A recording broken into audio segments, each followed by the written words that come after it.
You're listening to Live Free, Think Free on 90.1 KPFT Houston, your home for uncensored news and underground music since 2011.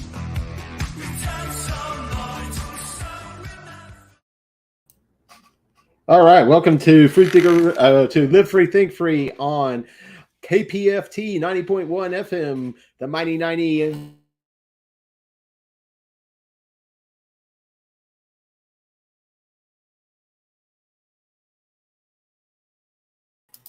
Micah, you muted yourself. All right, yeah, we're here on 90.1 KPFT Houston with Live Free, Think Free, as Micah was saying there before we got muted.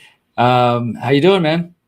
I'm doing good. I'm glad to be here. I'm excited about the show. We got a lot of good stuff to get into and to talk about. Man, I'm doing good. It's been raining in Houston, so that's well welcomed. I know some people it makes a commute difficult, but I know all the plants and the critters are happy, and it looks a lot greener around here. The sky's kind of blue this afternoon, and I've been doing good. I hope you've been doing well as well, and hope all our listeners are doing good, because we're going to take you on a roller coaster of stories and such. And I just want to hit one thing real quick, Derrick. And I just want to say to those people that appreciate us speaking about these stories, realize that we're speaking about them on the mighty 90.1 FM, 100,000 watts of power. They can hear us from Galveston Bay all the way up to Lake Livingston. I mean, that's more than just Houston. And Houston's the fourth largest city in the empire. So if you think these stories are important, now's the time to contribute. Contribute in the name of Live Free, Think Free. Go to kpft.org. There's a big red donate button. Okay? If you think, we deserve to be on with this time talking about these things, if you enjoy the music, then now's the time. We need your support. KPFT needs your support. We're transitioning to a new building. It's going to be exciting. We're going to have new studios and the new guests in the studios. We've had everything from presidential candidates, sheriff's candidates, platinum musicians, local musicians, artists, activists, all kinds of people. So we want that for this show. We want it for KPFT. So if you want that, contribute. If you can, contribute. Any amount keeps us going. We've been doing this for 10 years, and KPFT's been doing it for 50 plus. So we're proud to be featured there. And Derrick will tell you all the other places we are. And if you want to support us, we definitely want you to check out thehoustonfreethinkers.com. That's where you can link up with all our stories. But we also appreciate everybody following us on the diversity of social platforms that we're on, commenting, sharing, because that's how we reach more people with our ideas, with the ideas you have. We love shouting out the comments we get. We love taking the phone calls and the suggestions. So thank you, everyone who can hear my voice, for joining in the dialogue. We're going to get to some new music. If you enjoy the music, we want you to send us your music or the musicians you think we should play. You can send it to visionarynoise@gmail.com. Hey, Derrick, talk to me about those social platforms they could be paying attention to, this Live Free, Think Free on. Yeah, well, first I want to just pick up where you were saying there. If everybody goes over to kpft.org, of course, you can sign up for their newsletter. You can contribute to the station in the name of our show, as Micah was saying. But I also do want to mention that you'll see these last couple updates on the blog, the station updates. You see construction progress. This one shows there's construction progress at the new building. For those who don't know, we used to do this show in person at the studio. And then, of course, everything got shut down with COVID. And after that, it was, realized that the building itself was not really safe to continue operating in. And so we've all been recording remotely, of course, the last couple of years, but that's coming to an end very soon for most people.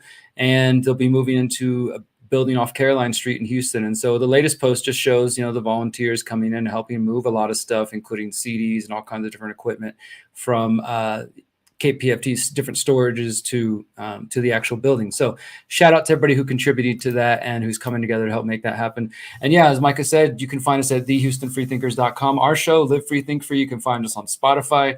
You can find us on the Conscious Resistance Network at theconsciousresistance.com. But that also goes out to Odyssey. We're live on YouTube right now, Facebook, Rockfin, and of course, podcasting platforms everywhere. So if you search Live Free, Think Free, you search The Conscious Resistance, or if you go to kpft.org, you'll be able to find our show and much more. And I also want to mention that a big shout out again to John Bush, who is our previous donator to the station in the name of our show. earlier this month. And John is with livefree.academy. You can find him there. And this month he's working with our show. They are doing this upcoming, actually next week, September 3rd, doing a homesteading on a budget workshop. It's a full day virtual event, so you can watch from the comfort of your own home with several different people. You might not recognize their names, but they're experts in their fields of permaculture and especially off-grid kind of living and how to approach that again with somebody from a budget limited amount of funds perspective. And so you can sign up and check that out at thehoustonfreethinkers.com. When you go to thehoustonfreethinkers.com and you click on this banner there, it also is another way to support our show. So if you end up deciding to get the budget workshop and go ahead and purchase that supports our show as well. So multiple ways to support us and KPFT, and we appreciate that. But Micah, before we get into the news, you want to hit up a show? I know you know something going on. There's something happening in Houston. Oh, yes. You were talking about September 3rd. This is another thing occurring September 3rd. This is Melt Fest. It's a recurring event here in Houston. And quite a few acts will be there. Ganesha, who you've heard on the show here, as well as oh my goodness, Kim Jong-un, who will be Kim Jong-uno, who will be playing some from later today. And oh my goodness, yeah, it's going to be a very interesting show. It's got CC and the Jewel Thieves.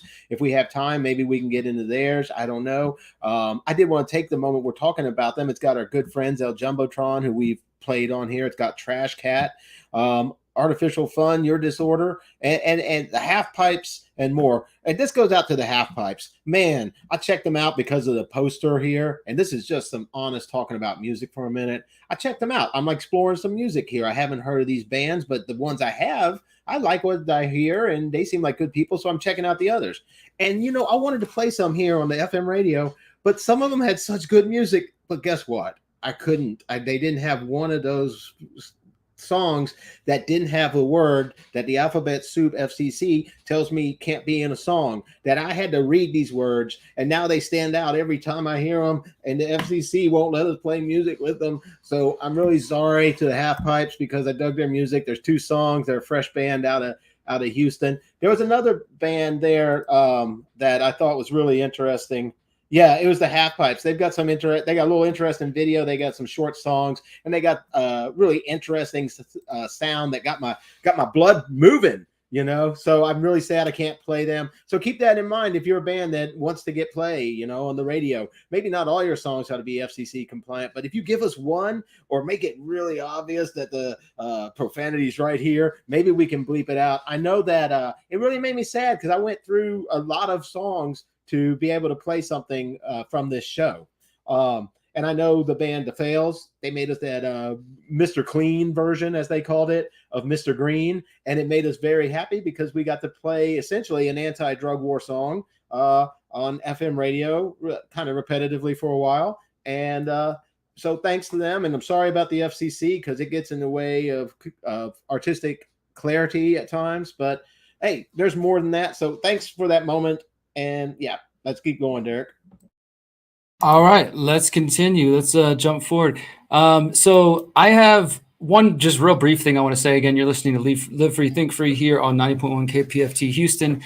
Before we get too deep into some of the topics we're going to cover, Micah, because I know I've got 2 stories that we're going to do later, which I think are going to be a trend that we're going to probably keep seeing in the coming months and years, which is here's an example of somebody claiming one thing in the past, and here's them now claiming completely opposite. Now, you could argue, as we will talk about in a bit, that science shifts and science changes as it does, but it's just funny to see some people who are so, ardent supporters of certain policies now coming back and saying, hey, wait, maybe those things weren't as good as we thought they were. So we're going to get into all that. That's the problem with being dogmatic on your position and not open to dialogue or examining the facts and the presumptions again. Yeah, no, absolutely. And I want to say before we get into all that, just a lighter story, something that's a little simpler and maybe interesting for those living in Houston, even if not, maybe it'd be a cool thing to check out. I just came across this and I wanted to share this. It's from Houston Public Media talking about, and from the Texas Standard specifically, talking about this new TV show called Mo, just simply M-O. The article is titled Houston Oozes Through the Screen in Mo Amer's new Netflix series. Mo Amer is a actor and comedian who grew up in Houston, and he plays a version of himself in this 8-episode series, which is now on Netflix. And Yeah, and basically it tells a similar story to his own life of being Palestinian in a decades-long struggle for citizenship, having a working visa, struggling to find, or without a work visa, struggling to find lawful work, and just all the different things he gets into and kind of life struggles. But the whole thing is like shot in Houston, specifically in Houston in the Alief area. So a lot of what you see there might be quite kind of familiar to some people who live in Houston, and that's always cool. But also apparently it's actually a good show. So I just wanted to mention that because, Houston and where we're broadcasting from. And to support another Houstonian, really. I mean, because that's also not just like, hey, here's somebody's story, but this is his apparently he has several comedy specials that you can find on Netflix as well. Mo Amer does, and now he's decided to start directing and producing and is doing this series, which is basically about his life. So I thought that was kind of cool. And yeah, it's definitely nice to be able to talk about, you're talking about him being a Houstonian, community stories on community radio, community stories where someone, I guess from our perspective, made the big time, right? They got this thing on Netflix. So, I mean, I hope that, people take inspiration from it and enjoy the show, see aspects of Houston and, in that perspective. And I definitely see what you're saying there. And I'm glad that you shared that with us.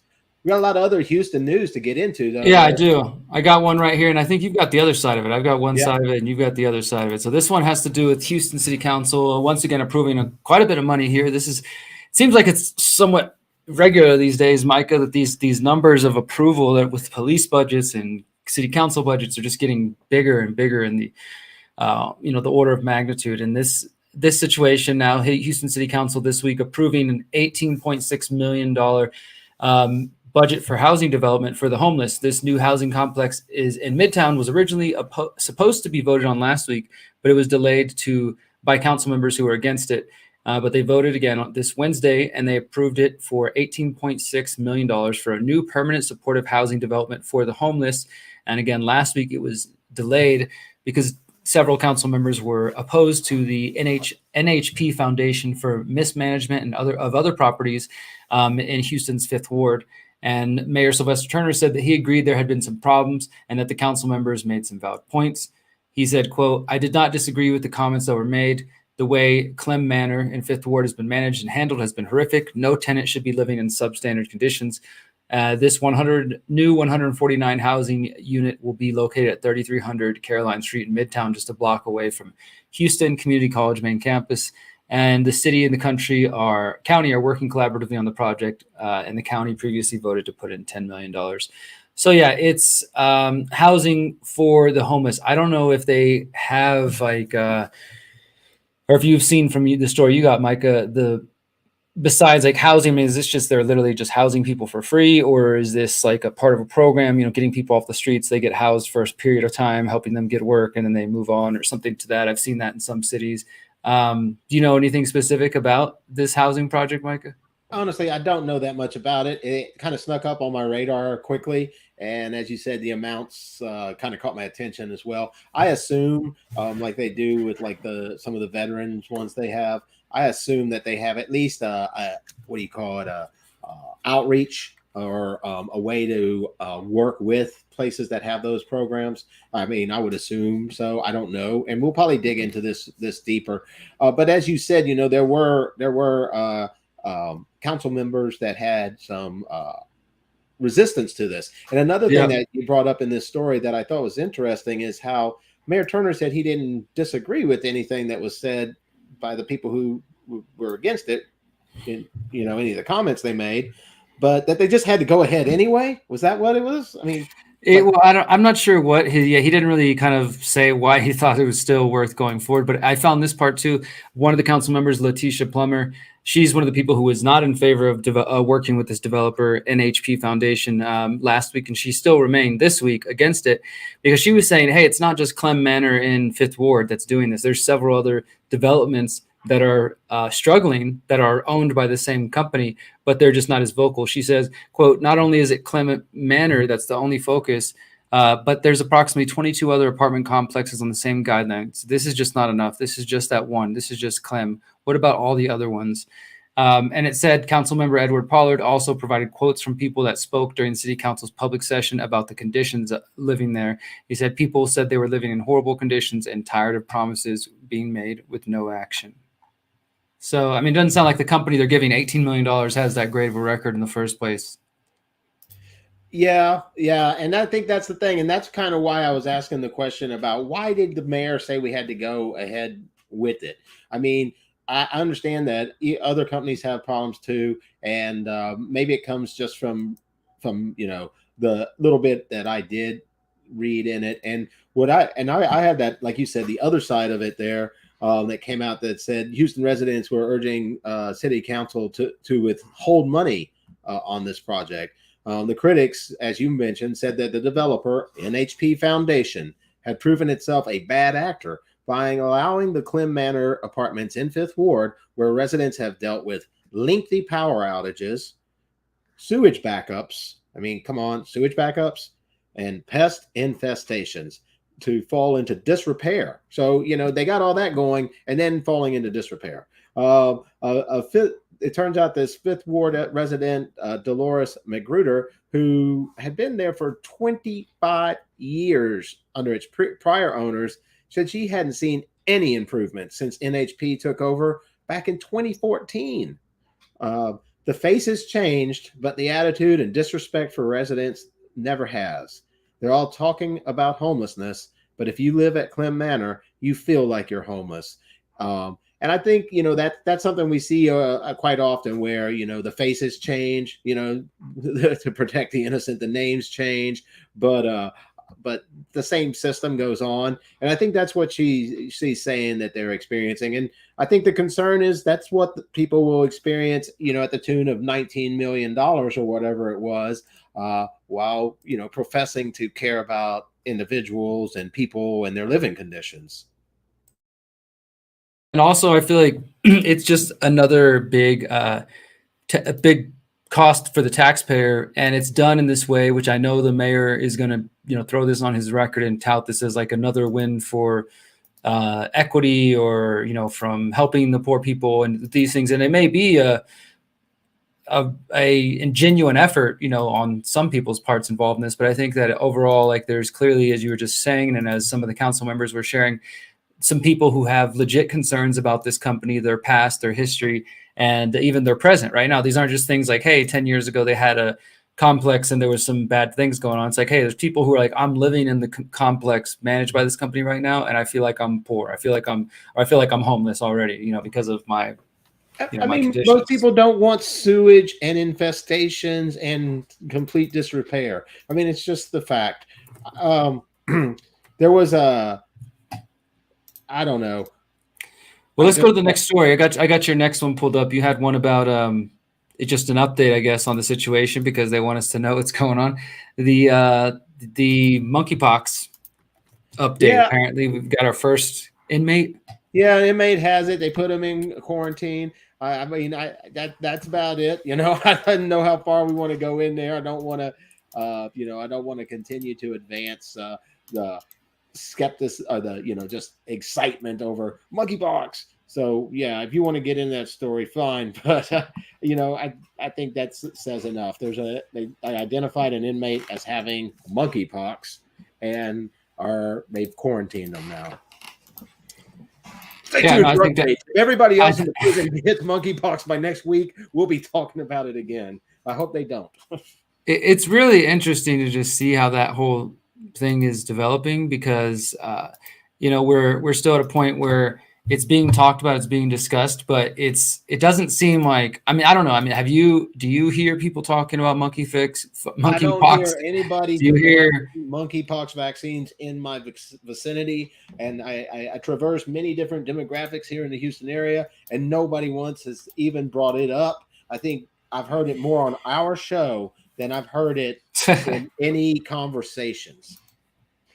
And I did want to say the one thing is they make it like, oh, let's pass this funding for the housing project for the homeless, and that it sounds great and all that. And we went into that. But the last thought I had on it was I think they had 5 city council people against it. And they were like diverse. They call it almost like bipartisan, right? There are diverse views against it for kind of different reasons. So I do want to mention that in closing, more or less, that here it's happened again. A group of people went and got something done, got $19-20 million for their pet cause, And even though 5 of the council people brought up serious concerns about it, it went ahead.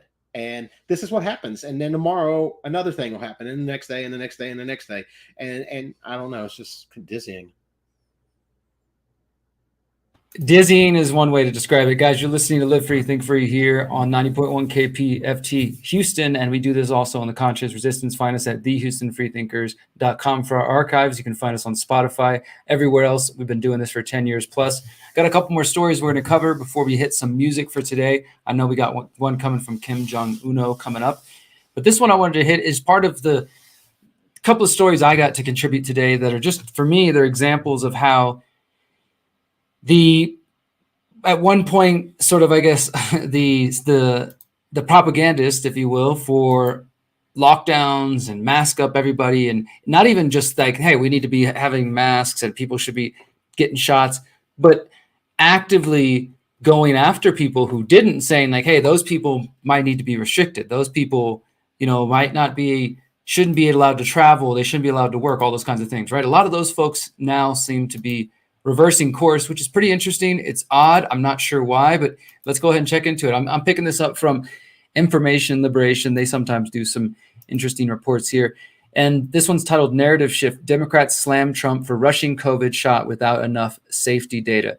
Democrats on Wednesday released a new report attacking Trump for pressuring the FDA to, quote, authorize unproven treatments for COVID-19 and approve the first COVID vaccines before the election without collecting enough safety data.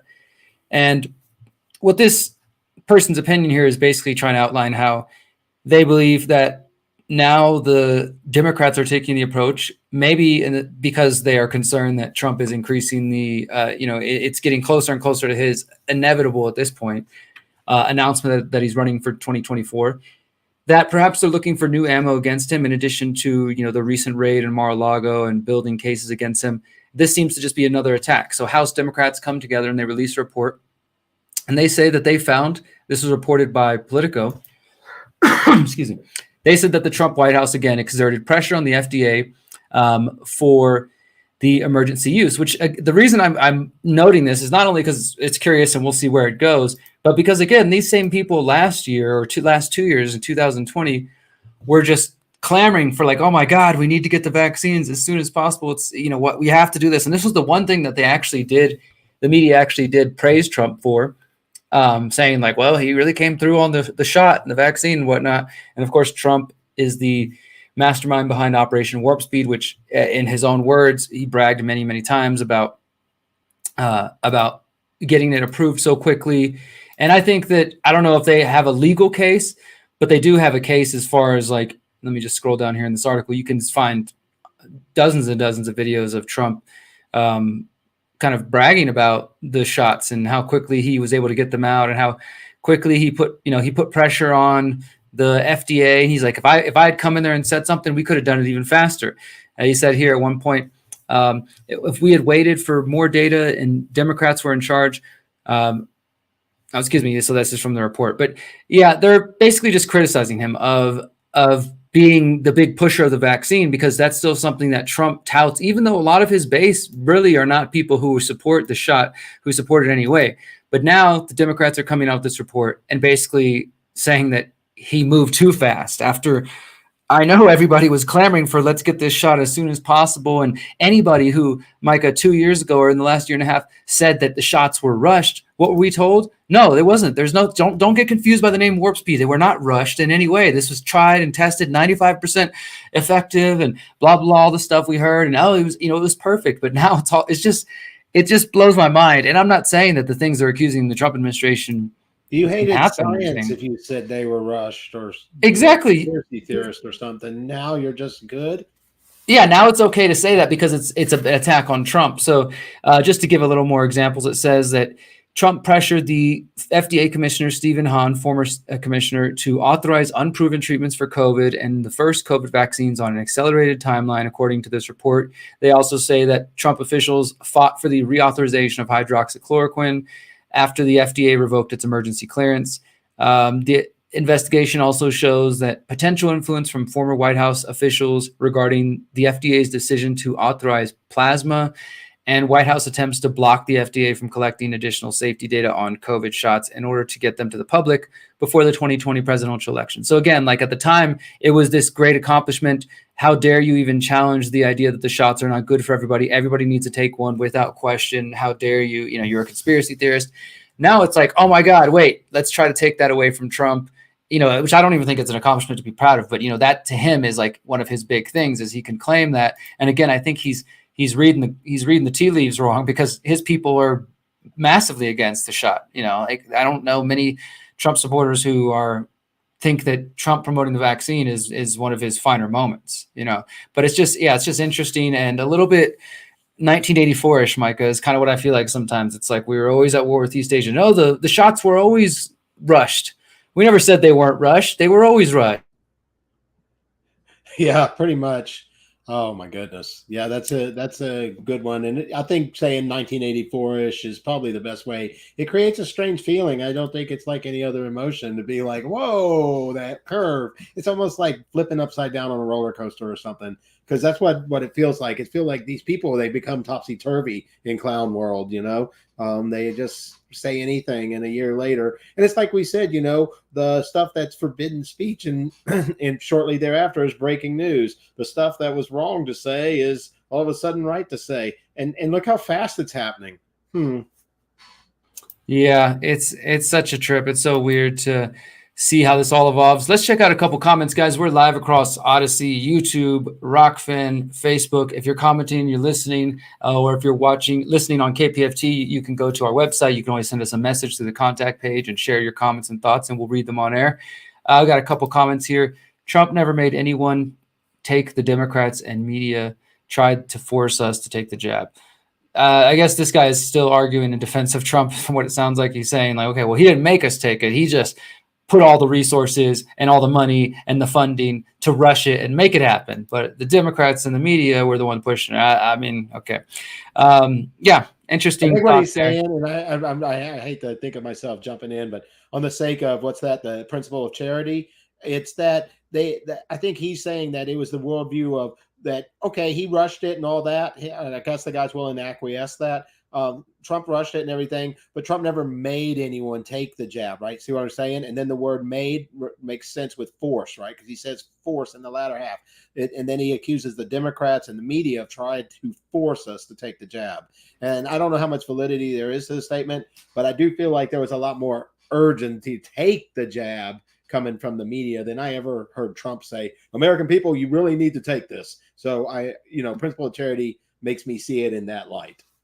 So anyway, but yeah, I think that might be accurate, but I think this other comment that just came in from Daryl Ernst is also a good reminder that Trump has stated several times that the shot was the greatest achievement of his administration. Like clearly he thinks that's his shining moment. And what's interesting, just to kind of add a couple more points to this before we go to that song from Kim Jong-un, is in the last week, Alex Jones, who obviously was, for those who remember, Jones was a huge supporter of Trump and probably helped get Trump elected, because Trump went on to Alex Jones's show before the 2016 election, and he gave him like a pretty, just like outright, he's like, I trust you, Alex, you're a great guy, and this and that. And then Jones told Trump, like, all right, well, we're going to put all our weight behind you. You know, don't disappoint us. He's like, I won't disappoint you. So anyways, and in the last week before this report came out, actually, Alex Jones started putting out videos saying that he no longer supports Donald Trump and that he's going to go for support Ron DeSantis from Florida. It's all political drama, soap opera stuff. But what I think is interesting is just that shift is what the InfoWars and Alex Jones audience represent if they are shifting away from Trump. And it was specifically, Jones was saying, because you keep touting the shot, you keep touting this vaccine and claiming that it's not harming anybody, it's perfectly safe and all these kinds of things that we clearly know are not true at this point. So it's interesting, even within the Trump community, Trump supporting community, maybe even those who don't like Trump but don't support the Democrats and don't want the shot, there's some division of thought there. It's always interesting to check that out.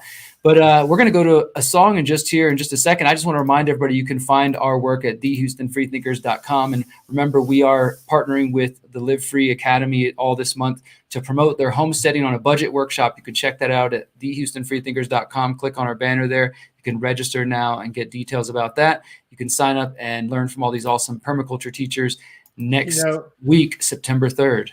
I thought of this in a different light also, because you've been speaking about it. And a lot of my friends that I know, they have some setup, right? They have a little bit of land or they have something. And I was thinking, if you support other people being able to learn about this, it might be something that even if you didn't need to know, that you felt others needed to know, and so you contributed for someone else to go. Maybe you send a friend to go, or you just register if you wanted, and contribute. This is kind of like what I saw.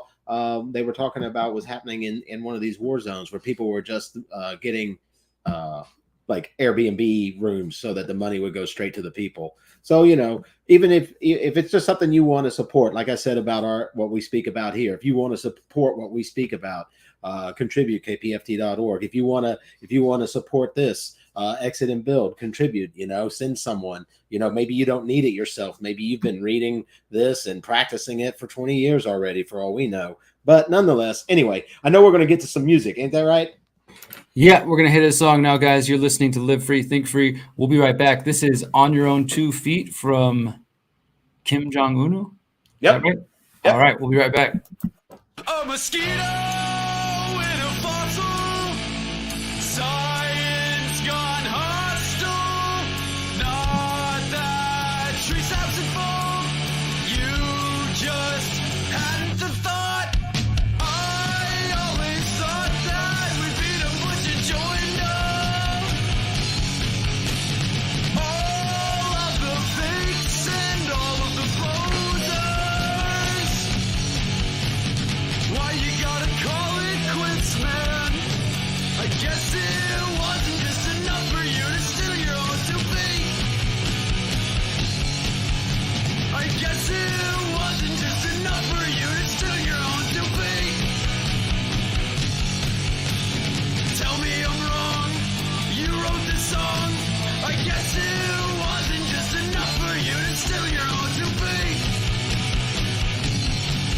A mosquito and a fossil, science gone hostile, not that tree stops and fall, you just hasten the plot. I always thought that we'd beat 'em, but you joined up. All of the fakes and all of the posers. Why you gotta call it quits, man? I guess it wasn't just enough for you to steal your own to be. I guess it wasn't just enough for you to steal your own to be. I guess it wasn't just enough for you to steal your own to be. I guess it wasn't just enough for you to steal your own to be. Tell me I'm wrong, you wrote this song. I guess it wasn't just enough for you to steal your own to be. All right, Kim Jong-un can be heard at Meltfest September 3rd and here on KPFT. And it's one of the amazing things that we've managed to do with this show over the last 10, 11 years is just share a plethora of good music from Houston to Australia and beyond. So, yeah, good stuff. Absolutely. Cool. I enjoyed that one. That was cool. All right, guys, let's get back at it. You're listening to Live Free, Think Free. Got a couple of stories to cover here today. This is going to continue what we were just talking about before the song, the trend of certain people coming out. And again, there's nothing wrong with, I don't want the impression to be that I'm complaining that it's wrong or bad for people to change their opinions or to adjust their views. That's, I think, should be, in fact, commended, especially when in our, I think, internet age of discussion and debate and arguing and all that kind of just everything that comes with it. There might be some resistance for people admitting when they're wrong or if their opinions change and things of that sort. So it should be, I think, celebrated to some degree when somebody says, hey, my opinion is updated, etc. So I don't want to come away with like, I'm downing that or just thinking that you can't do that. That's not at all the case. But I do think that we should still at the same time be critical of certain people who pushed so hard for certain policies. And in this case, I'm talking about Dr. Leanna Wen, who we've covered on this show over the last year. She's a very well-known mainstream doctor who, yes, was embracing the masks, the mandates, and not just that. I'll show in just a moment how extreme she got. But just this week, she published this opinion piece of the Washington Post called "I'm a Doctor. Here's why my kids won't wear masks this school year." And it's her just doing a little opinion piece about that. Again, coming from the place of like a believer, not like somebody who is a quote unquote anti-vaxxer, anti-masker. And so I just wanted to read a few choice quotes from this article, Micah, and get your thoughts on it. She says, "I began trying to think of the coronavirus," and this is like her waking up now. She's like, okay, after everything, she says her kids who are 2 and 5 years old, which whatever, she says they've received the shots, even though they have extremely low risk, and that they did all the precautions, etc. But she's come to a point now where, like many people were saying at the beginning, like even the Great Barrington Declaration way back in the beginning, we're saying we need to learn to live with this thing. There's no real health policy trying to just think you can get rid of every case, or put people inside, or mask up, or spray everything down, and all this kind of hysteria. And so now Leana Wen is kind of coming around to that same position. And so she says, "I began trying to think of coronavirus as I do other everyday risk, such as falls, car accidents, or drowning. Of course, I want to shield my children from injuries, and I take precautions such as using car seats and teaching them how to swim. By the same logic, I vaccinated them against coronavirus, but I won't put their childhood on hold in an effort to eliminate all risk."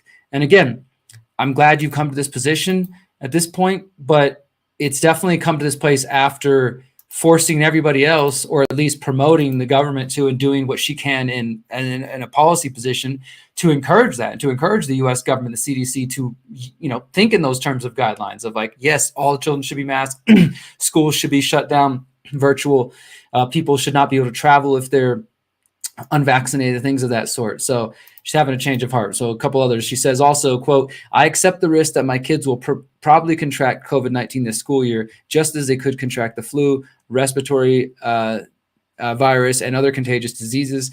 As for most Americans, COVID in our family will almost certainly be mild. And like most Americans, we've made the decision that following precautions strict enough to prevent the highly contagious BA.5 will be very challenging. Mask," and then this is where, the big part that some people are attacking her, even her previous supporters who loved her for speaking out against those crazy anti-masker and anti-vaxxers are kind of attacking her for this line. "Masking has harmed our son's language development, and limiting both kids' extracurriculars and social interactions would negatively affect their childhood and hinder mine and my husband's ability to work."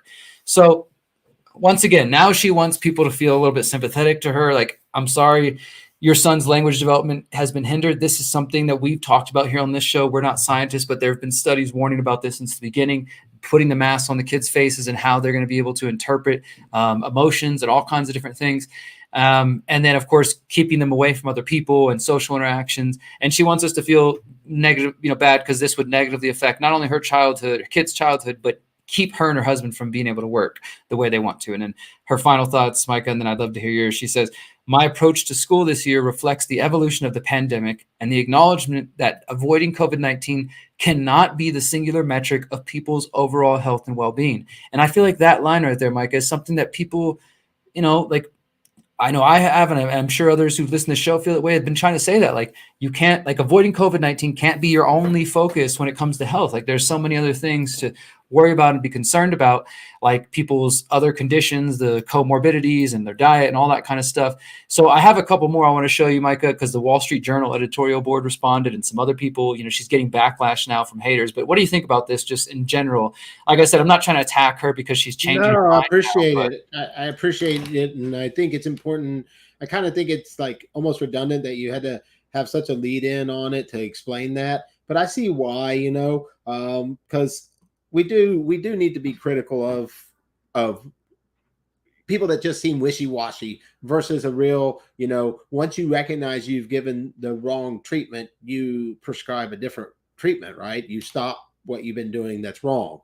I mean, that's what any doctor would do. So I think what's underlying here is whatever phenomena it was, like I kept saying during COVID, that traumatized so many people to have such a radical, almost like a knee-jerk radical reaction to it. And I mean, how did they get there so quickly? Is this a social phenomenon? So that we don't do this again, so that we don't make our children have language impairments and all these negative things, so we don't collapse businesses, so that, I mean, who knows what the effects of the next knee-jerk emotional herd reaction will deliver us. I don't know, but I feel like there's something to that, is maybe trying to understand why we thought the first opinion was okay.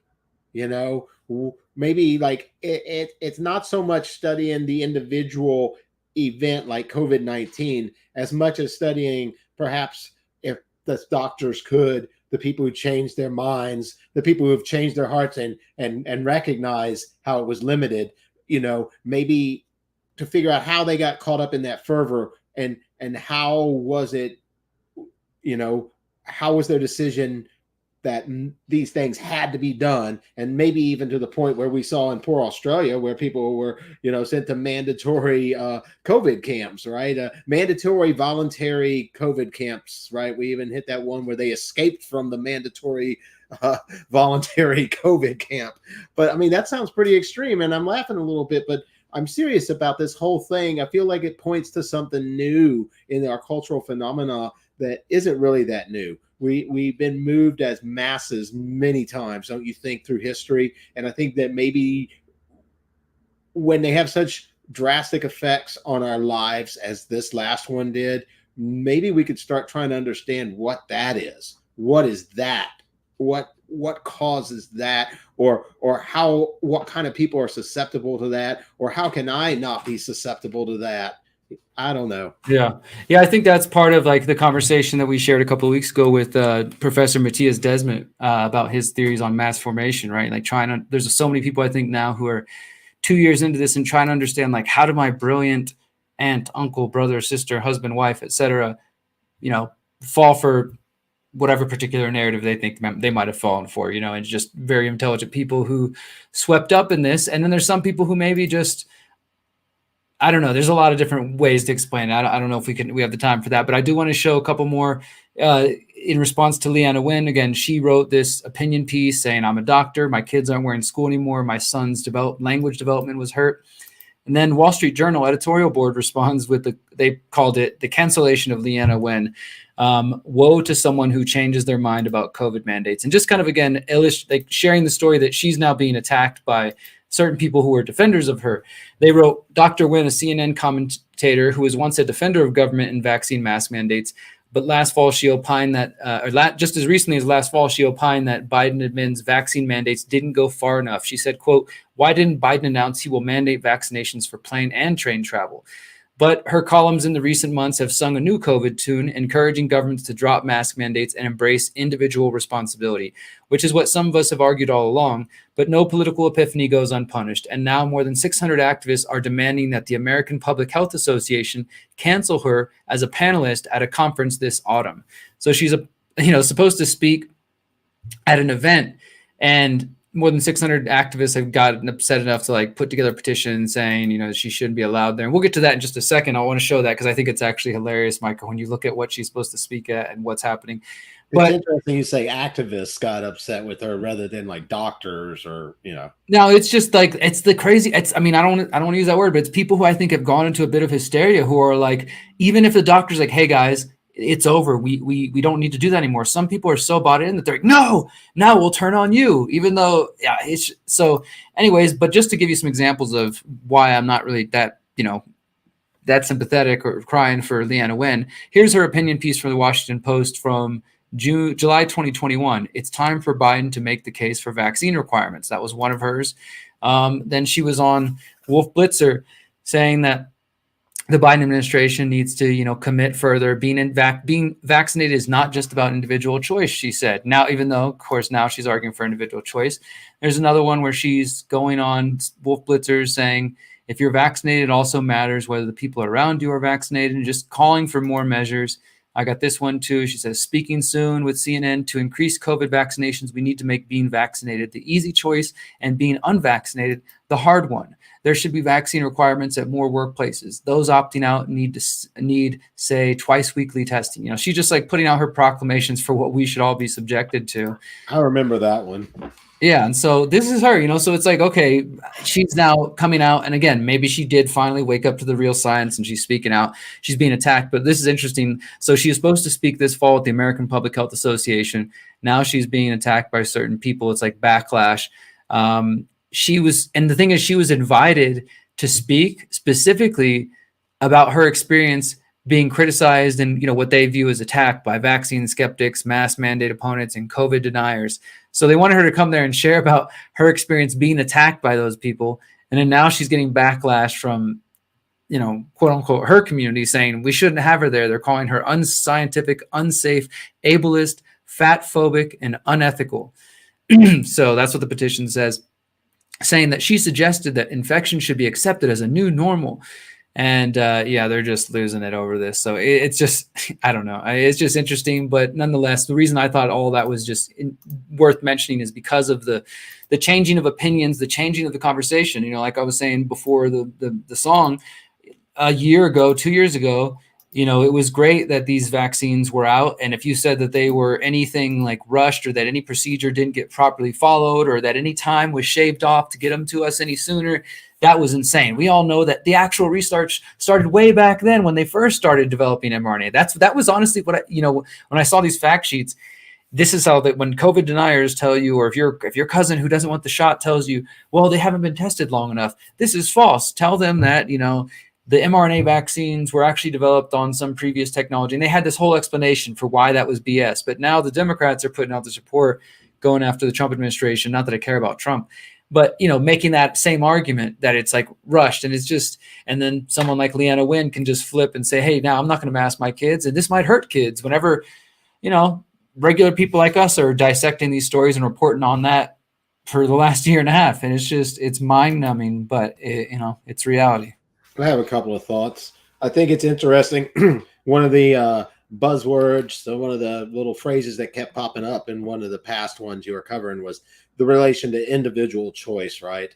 And perhaps that's what we need to think about here in the view of these herd reaction events, is they all seem willing to just trample all over individual choice. And maybe there's a point at which if it's something that about which you're ready to put a law on someone else that isn't actively violating you, maybe that's one of those things where you could question it, you know, like question, what am I doing here? Okay, say there is this horrible thing with this person's presence, if they don't have this happen to them, therefore we're going to force this to happen to them. Well, can we let them just be present in their own environment somehow? I mean, like, how far do we have to go to eradicate individual choice in every one of these herd reactive scenarios? I think that's the thing that's up against the ropes. And that's the thing that I think is the crux of the issue. You know, you see it in all kinds of horrific regimes, right? Individual choice is what's thrown out the window and you will get in line.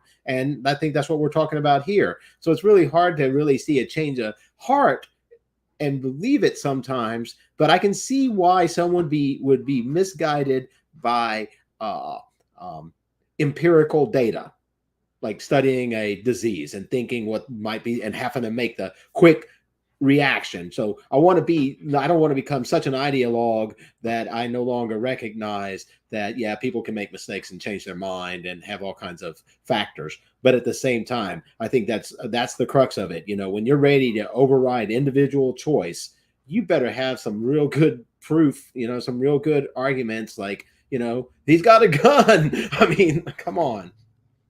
No, I feel you on that. And guys, you're listening to Live Free, Think Free here on 90.1 KPFT Houston and the Conscious Resistance Network. We do this every week, as we have been for the last decade. You can find us at thehoustonfreethinkers.com. Find our archives there on the website. If you're on Spotify or pretty much most podcasting apps, you can find us under Live Free, Think Free. And you'll find our show archive if you want to check us out. And as Micah said earlier, send us music if you got it. We got less than 10 minutes with you. Micah, I know you got a couple. I got one I really want to mention, but I'm going to hold that off. You want to jump into you got some really important stuff here to mention. all this sounds good. Let me just run for a minute. We'll start with the UN that you were mentioning there, and I mostly was bringing this up because it's just more of, who knows what's exactly real, but according to the World Food Program, and this is the main thing I wanted out of this from the UN official, that 50 million people across 45 countries are already on the verge of famine. 50 million people, okay? Another 345 million. Notice that number is like almost 7 times that first number, are approaching starvation across more than 80 countries. And it turns out that that's a 25% increase just from the start of the year. And then, we've been talking about the food shortages. We see this happening. We've talked about Bill Gates, and now we see, this isn't from, what do you call it? I don't know, Alex Jones or something like this. This is right here from Yahoo Finance, and it's basically got this headline: Bill Gates likely saw food shortages coming years ago. Why his land accumulation feels calculated. I don't know. You know what I'm saying? Like, if you knew there was going to be food shortages and you had extra money, you could invest in ways to deliver food, right? And that it makes sense. And I understand what they're saying. Basically, their whole argument is if you followed his pattern, you too could make money.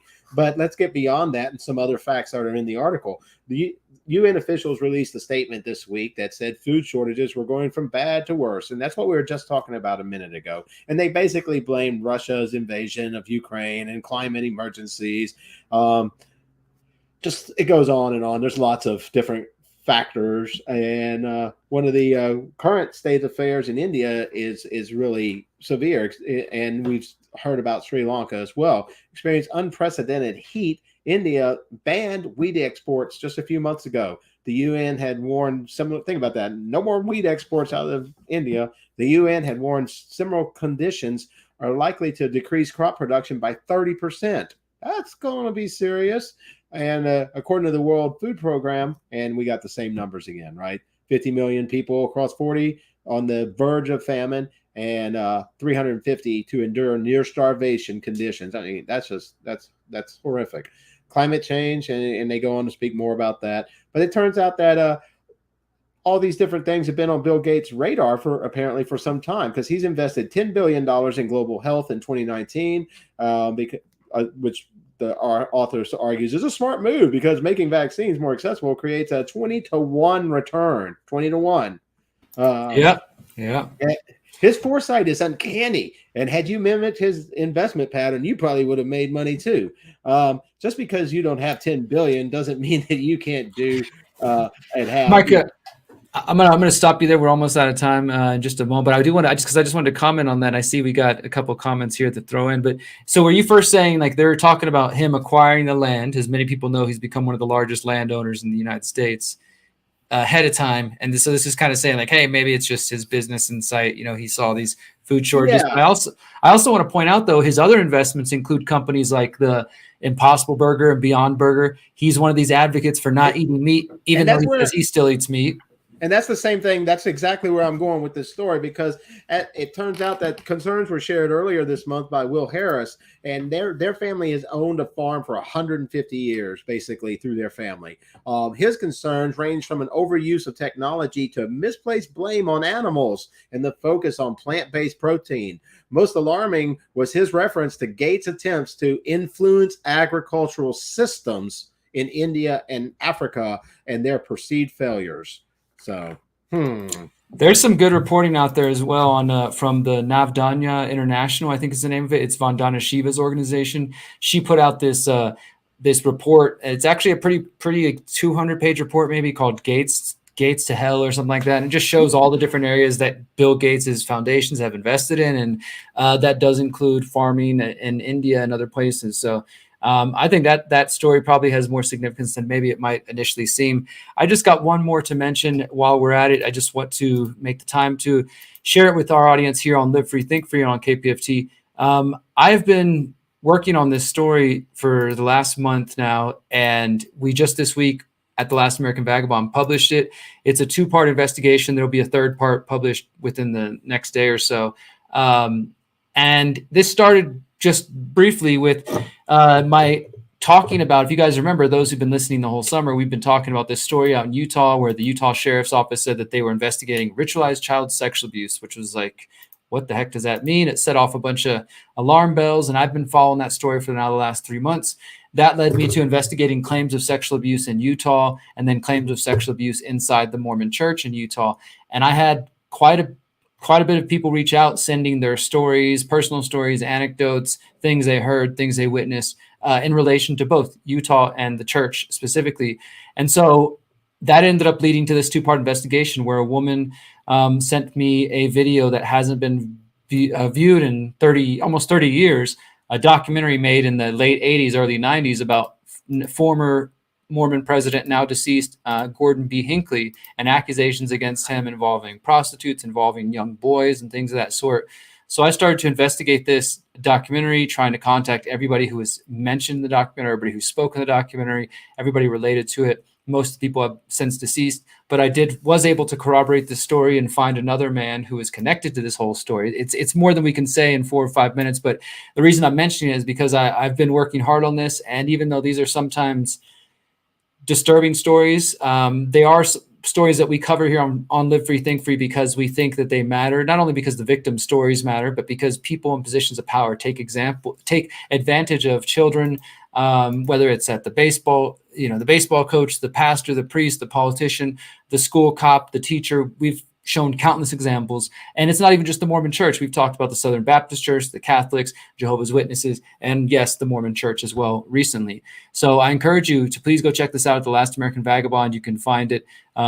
It's called Justice Delayed, an investigation into Gordon B. Hinckley and Walton Hunter. I also spoke with former Bishop Walton Hunter's daughters who accuse him of rape. These are 2 grown women who are sharing their experience now as grown women. And these people are dead or deceased. So some might ask, what does it matter? Who cares?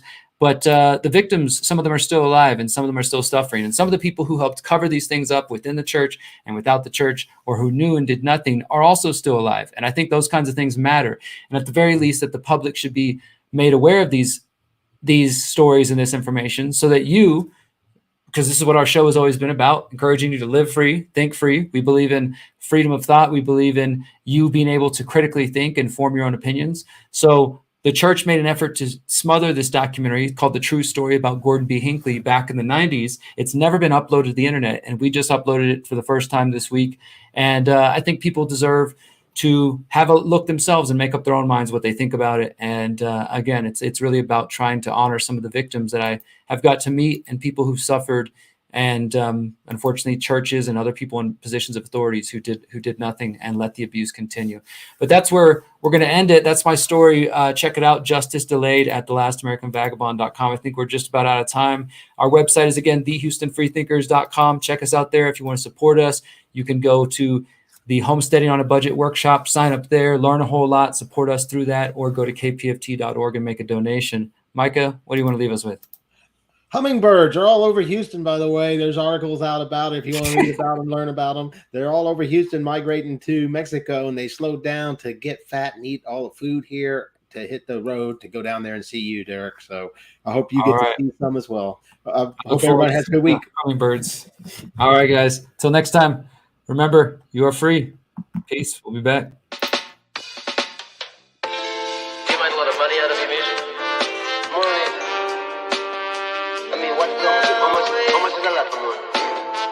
That's a good question. Have you made, say, millions of dollars? No.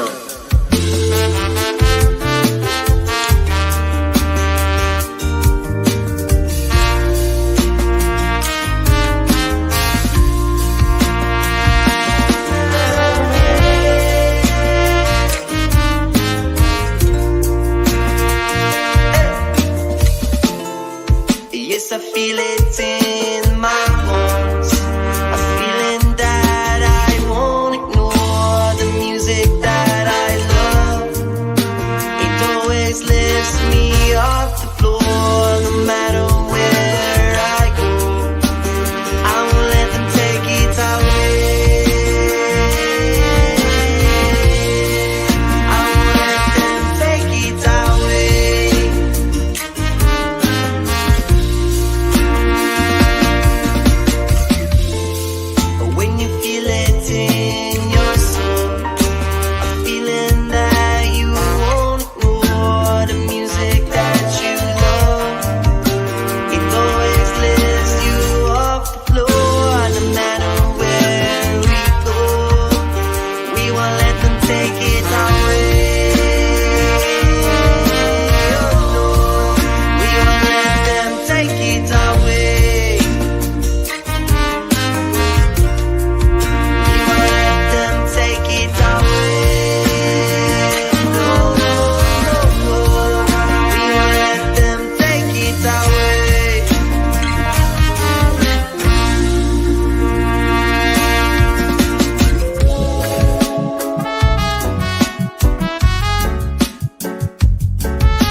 shall remain.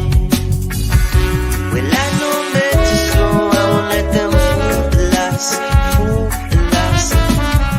Give man no right to walk on the earth. Well, I can see you wanna criticize us, no. That what we're looking at is a vampire. We said don't turn your back, no, vampire.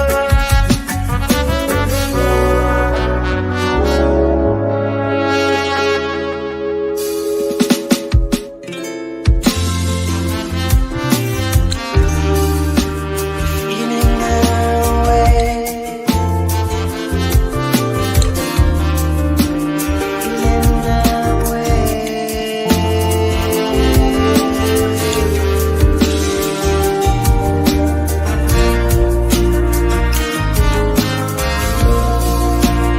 Feeling that way. Are you a rich man? What do you mean rich? What do you mean? You have a lot of possessions? Or money in the bank? Position make you rich? I don't have that type of richness. My richness is life.